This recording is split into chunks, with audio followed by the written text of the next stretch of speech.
Hello, welcome to Cracking the Cryptic. Today we're going to look at a classic Sudoku, and this has come in from a viewer. This has come from Ryan, and he found it in a magazine on a trip to the Far East. So I don't know exactly who the author of the puzzle is, but what I do know is that Mark tested the puzzle and raved about it. So I'm hoping that this will be really fun. A couple of things to mention just before we start cracking the puzzle. Chess Sudoku, which I may have mentioned before, that is coming out on the 2nd of March. You can see there, it's previewed there on Steam. There is a video I had to make as well introducing the introducing the game. So do check that out if you've enjoyed our other apps, or even if you haven't.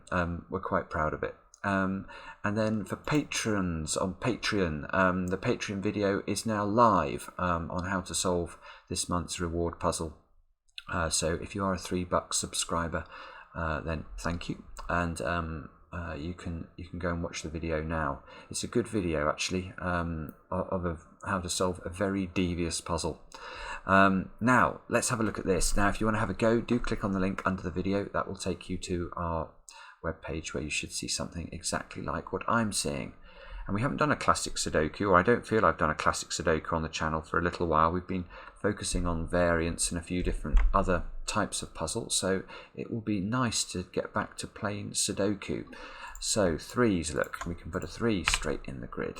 Or actually we can put 2 3s straight in the grid because of this 3 here. As usual, what I'll do is standard Snyder notation, as we call it, which is I put a little number in the corner of a cell within a 3x3 box if that number can go in exactly 2 positions. If it can go in 3 positions or more than that, I won't notate it. But I do recommend you try and get into the habit of copying that technique, because so much of the logic that we use derives from this technique, and it's used by almost all of the world's very best solvers, so we aren't recommending it to you lightly. 8s, look here. In fact 3s and 8s are rather nice, aren't they? Look at the effect these 3s and 8s have on this box. We can rule out 3 and 8 from those squares and these squares, so these 2 squares are a 3-8 pair, which immediately gives us an 8 there, look. And it means this square couldn't be a 3 after all, and we can put the 3 in as well. Now once I get this sort of arrangement in a box, I'm immediately scanning this column. So I'm looking for digits in this column that aren't appearing in this quadruple here. And you can see immediately the 7 has become more powerful. I can now pencil mark 7s there. And that gets me more pencil marks. So this is why we're trying to make the absolute maximum use of the digits that we are able to pencil mark in the grid, because now I can pencil mark 7s into those 2 squares. And similarly, this 9 now has become more powerful. The 9 must also be in one of those 2 squares. And when we get overlapping pencil marks like this, where we've got the same digits locked into the same 2 squares, we now know that these 2 squares must be a 7 and a 9. It's not possible anymore to put another digit into these squares. If we try and do that, like if I tried to put I don't know, what should we try and put in there, a 5. If I try and put a 5 in here, the implication of the logic of the pencil marks is that I have to put a 7 and a 9 into this square. Well, I can't put 2 numbers in the same square. So these 2 squares are fixed, and these squares are 2, 5 and 6 in some order. You can see when I'm looking at cell logic, when I'm saying a cell can be only these digits, I'll put the pencil marks not in the corners but in the center of the square. So now if we look up here, we need a 1 and a 4. There's a 4 there. So this square must be the 4, that square must be the 1. And actually we're making much better progress with this than I was expecting. So how should we proceed from here? I'm looking at this column. We've got 6 digits in it, look. And you can see that we need 5, 7 and 9. Well, this 7 and the fact that there's now a 7 in one of those two squares means that this one must be the 7, this one must be the 9. So now these two squares have got to be 5 and 9, and we don't yet know the order of those two, but we can pencil mark those in. And what should we do now? Let's have a look up here. We still need to put 4 and 5 into this 3x3 box. The 5 here means that actually we get the same thing again. So we've got 3 numbers pencil marked, but 2 of those are in the same 2 squares. So this is now, we know these 2 are the 4 and the 5, and the 7 must shift upwards, otherwise we'll have a problem. Let's just tidy up the pencil marking. 7's here will allow us to pencil mark a 7 on the left hand side of the grid. And the way my eyes are scanning now, I immediately am looking at this row because I've got 6 digits in it. And I can see I need 6, 8 and 9, and I'm scanning down the columns here just to see whether anything is eliminated. And you can see this 8 means this square can only be a 6 or a 9, and I would record that, because if you can get a digit down to just a pair of numbers, sometimes that can be helpful. Now, what next? 4s, 7s, 3s, 2s. Let's have a look at this central box, because you can see in the center here we need to put 1, 2 and 6. So this square, look, sees a 2 and a 6. So that one is a 1 and this is a 2, 6 pair.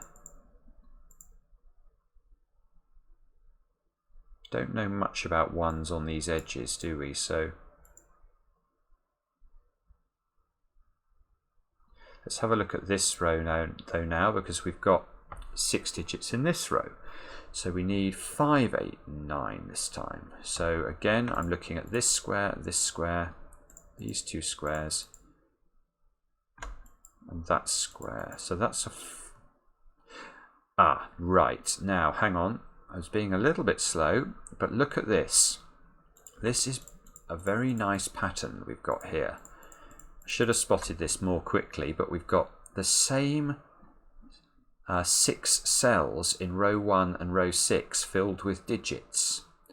And we've not managed to place an 8 in either of these rows, but this little 8 here has the same effect on both rows. And I only got it actually when I was pencil marking these 2 cells in, and I realised there was a similarity. So what does this mean? Well, this is a classic X-wing pattern. So what we know now is that there is an 8 in row 1. The 8 is either here or here. Let me highlight this. So I'll put this in green. And in row 6, we know the 8 is either here or here. So we've locked the 8s into the same columns in these 2 rows. Now, if you aren't familiar with this pattern, let me show you why it's important. It's the best way of thinking about this. Let's imagine we looked at the finished solution to this puzzle when all the digits have been filled in, and we saw there was an 8 in this square.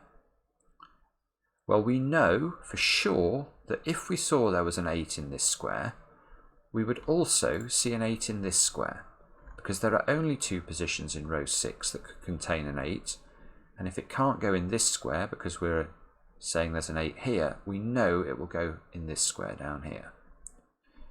That's one possible state of the world when we look at the finished solution. There's only one other possible state of the world, and that's if this square was not an 8. If this square is not an 8, we know for sure it would have to be here, and if there was an 8 here, we know for sure there would be an 8 there. Now, why does this matter? Well, what this allows us to conclude is that whichever of those 2 states of the world exists, there is definitely an 8 either here or here, and there is definitely either an 8 here or here. So there can't possibly be any more 8s in these columns. So all of those yellow squares do not contain the number 8.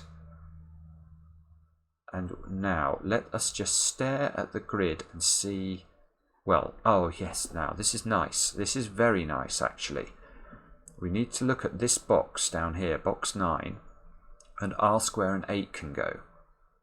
Now this 8 over here, which has sort of ruled the roost in creating the X-wing, serves a dual purpose, because now it rules an 8 out of those two squares, and the X-wing has ruled an 8 out of these two squares, so the 8 can only go in those two positions. And that gives us, look at that, it gives us a 7-8 pair down there, which is beautiful. Now, can we use it? So the first thing I'm going to do is I'm going to look at this column now and ask whether we've got, well yes we have, this digit here. So if we look at the column, we've now basically placed the numbers 1, 5, sorry, we've placed the numbers 2, 3, 4, 7 and 8. We need to place the numbers 1, 5, 6 and 9.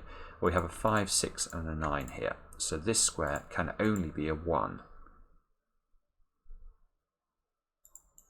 This square can be a 5 or a 6. This square can be a 5 or a 9. This square can be a 5, 6 or a 9.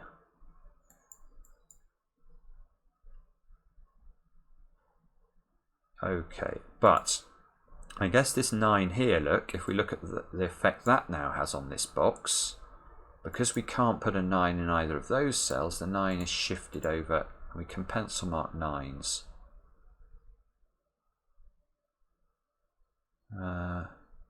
Oh, yes, now look, this is rather nice, because now these 9s, if we look at this box and ask where a 9 can go, we don't know enough about the 9 possible positions to pencil mark them. I can't lock them in 2 positions, but I do know they're in one of those 3 squares. And if I compare that with where the 9s are in the central 3x3 box, look, I know the 9s are in these 2 positions. And we have this congruence here. The 9s are definitely in row 4 and row 5 in 2 different 3x3 blocks. So we definitely know that when it comes to row 6 of the grid, the 9 must be in row 6. It's going to have to be in one of those 2 squares.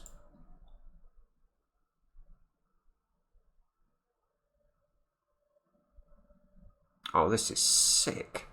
Oh, this is absolutely super. Oh, this is stunning. Look at this. The 9's down here. Oh, yes, this is absolutely beautiful. This is absolute. What a stunning idea.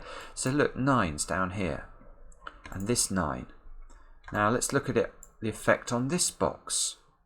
So you can see 9's can't go in any of those squares. So again, we pencil mark the 9's in. 9 here. So the 9's get locked into those 2 squares. And look, we've got the same thing going on now, but this time in the columns. In this 3x3 box, we know the 9 is in column 2 or column 3. And in this 3x3 box, we know the 9 is in column 2 or column 3. So where do we put the 9 in column 1? It can't go here or here. It can't go here or here. So it must be in one of these 3 squares. But there's a 9 here, so it can't go in this one. That is absolutely beautiful. So there is a 3-9 pair here. Now that must be helpful. Is it helpful? 2, 4, 5. Yes, it is helpful, look, because if we look at this row, we've got to place the digits 2, 4, 5 and 6 in the row. And this 5 and 6 here mean this square can only be a 2 or a 4. Oh, and in fact there's a 5, 6 there as well, so that can only be a 2 or a 4.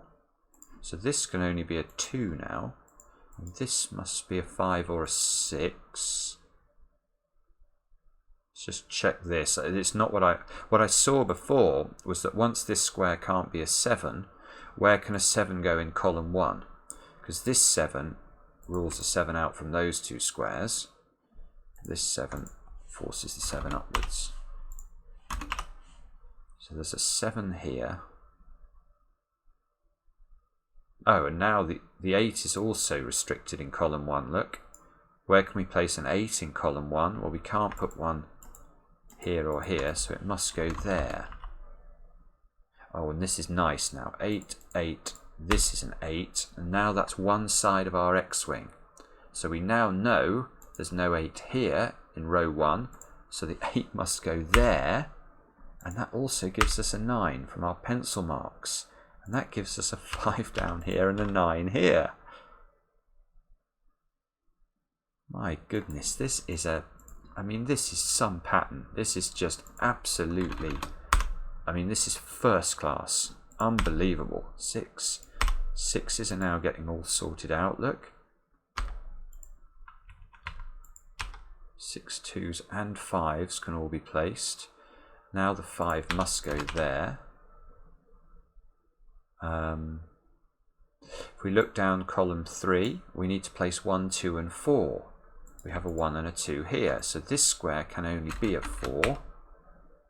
Makes that square a 2, that square's a 4 now. Puts a 4 in one of those 2 squares.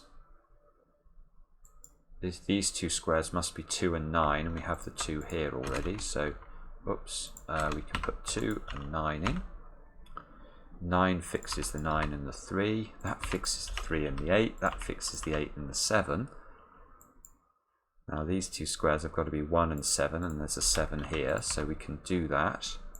That square should be fillable. It must be a 2, I think. This must be a 2 now. I think we've done all the... no, we haven't done the 2. I've not done the 2s in these positions, so not quite there with 2s. These 2 squares have got to be 1 and 4. 1 and 4 here. I sort of feel like we must be almost done with this. I just need to make use of everything we've already found. Yes, this 1, look, forces a 1 into one of those squares. Oops. Now these ones point at this square and make it a 4. So that's a 1 and this is a 4. Now this must be a 1, 2 pair.